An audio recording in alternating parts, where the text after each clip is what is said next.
Salam. Bildiyiniz kimi mən musiqi müəlliməsiyəm. 32 ilin musiqi müəlliməsiyəm. 33 il, yəni əmək stajım var mənim.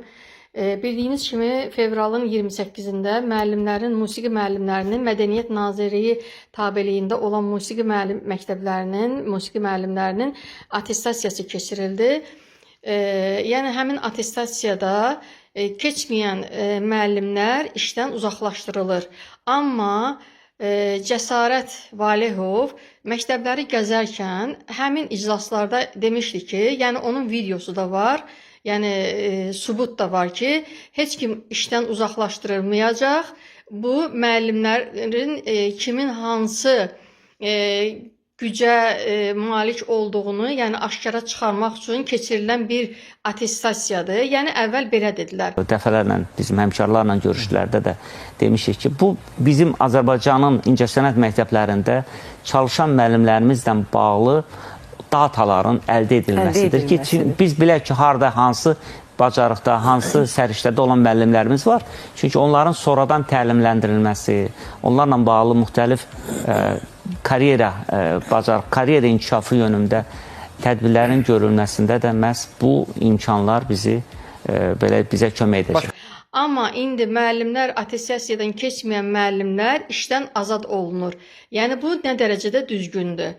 45 ilin müəlliməsi, 35 ilin müəlliməsi, yəni ali savadı olan, qırmızı diplomla qurtaran müəllimlər attestasiyadan keçməyiblər, həyəcanlanıblar, birinin yaşı çoxdur, xəstəliyi var. Şəxsən mən özüm dərmanla yaşayan insanam.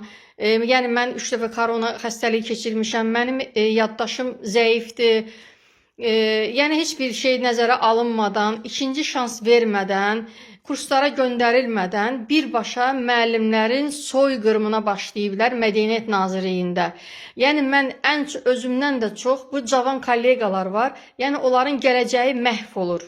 Onların gələcəyi heç olur. Elə bir adla işdən çıxardırlar ki, yəni sabahlarım heç bir yerdə gedib musiqi müəlliməsi sən işləyə bilməzsən, yararsız kimi, yəni işdən uzaqlaşdırılır. Yəni çox istəyərdim işıqlandırılsın. Bizim səsimiz möhtərəm prezidentimizə, Mehriban xanıma çatsın ki, yəni bunun qarşısını bir alınsın, ya müəllimlərə ikinci şans verilsin, ya da ki kurslara göndərilsin. Ölçü götürülsün bu barədə də. Yəni bu dərəcədə haqsızlıq olmaz. Bir dəfəyə sən yararsızsan deyib savadlı müəllimələri kəsib bir tərəfə tullamaq, yəni bilmirəm hansı qanunda yazılıb, harda yazılıb, yəni mənə çox maraqlıdır. İstəyərdim ki, bunu işıqlandırasınız. Səsimiz ən azından gedib Mehriban xanıma çatsın. Bu barədə bir ölçü götürsünlər. Yəni buna dur deməyin vaxtı çatıb. Qanuni şəkildə müəllimlərə şans verilsin, kurslara göndərilsin, biliyi artırılsın. Necə orta məktəblərdə, ümumi təhsil məktəblərində ikinci şans verdilər. İkinci şansdan keçməyən müəllimlər yəni uzaqlaşdırılır ki, yəni sənin savadın yoxdur. Biz buna da razıyıq, ancaq heç bunu da bizə tətbiq eləmirlər. Aldığım 314 manat da ancaq mənim dərman pulumdur bir ay müddətinə. Yəni mən sabah 63 yaşın içində mən harda gedib işləməliyəm ki, mən öz ən azından dərman tələbatımı ödəyə bilim.